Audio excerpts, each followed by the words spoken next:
she has had a potent influence on 3 generations of Americans. Her controversial themes and racy romantic scenes made her famous in the 1940s and 1950s.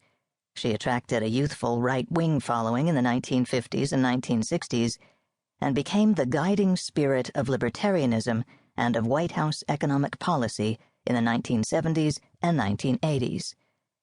In a 1991 survey jointly sponsored by the Library of Congress and the Book of the Month Club, Americans named Atlas Shrugged the book that had most influenced their lives, second only to the Bible.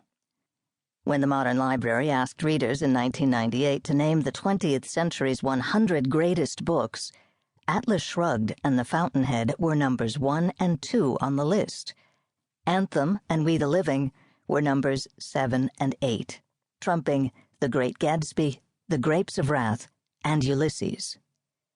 Her defense of radical individualism and of selfishness as a capitalist virtue has won her scores of contemporary public champions, including former SEC Chairman Christopher Cox, Congressman and 2008 presidential contender Ron Paul, Libertarian Party founder John Hospers, Wall Street Journal editorial writer Stephen Moore, Alan Greenspan, and even Chris Matthews, MSNBC News commentator and former chief aide to liberal Congressman Tip O'Neill. Forbes and Fortune regularly mention her as a heroine of young Silicon Valley entrepreneurs, game theorists, and chess masters.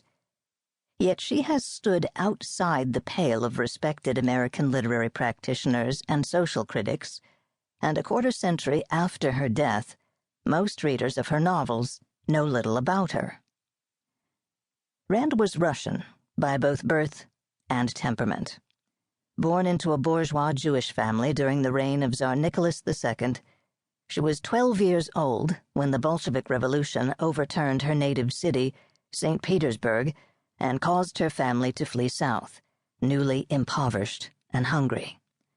Although her characters and themes have always impressed readers as being distinctly American, it was her hatred of Russian tyranny that underlies her best and most famous work.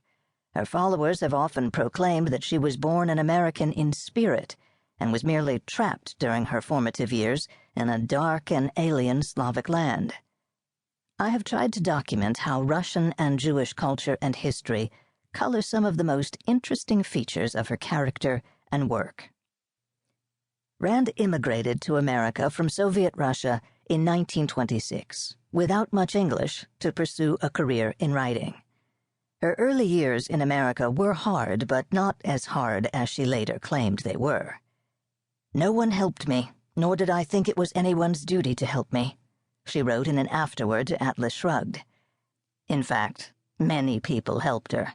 I have tracked her relationships with a variety of helpmates and with the influential thinkers and writers of her time. Rand wanted to be the architect of an American utopia that looked backward to the Gilded Age of American industrial titans, but like many of her Russian predecessors, she was a far shrewder social critic than she was a visionary. As a deconstructionist of liberal American economic and political assumptions, considered against a background of 20th century Russian history, she displayed breathtaking insight and remarkable courage. Whatever one thinks about her positive program of rational selfishness, egoism, and unregulated capitalism, her ability to spot and skewer cowardice, injustice, and hypocrisy is at least as keen and passionate as that of her ideological opposite, Charles Dickens.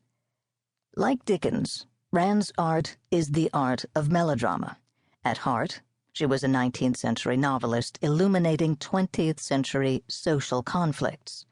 Her novels and the best of her essays are well worth reading now, when issues of wealth and poverty, state power and autonomy, and security and freedom still disturb us.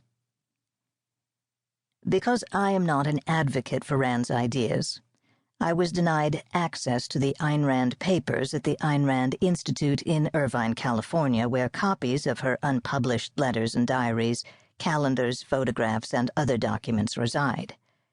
Nevertheless, I have been able to add much that is new to the record of her life. An exhaustive search of Russian government archives by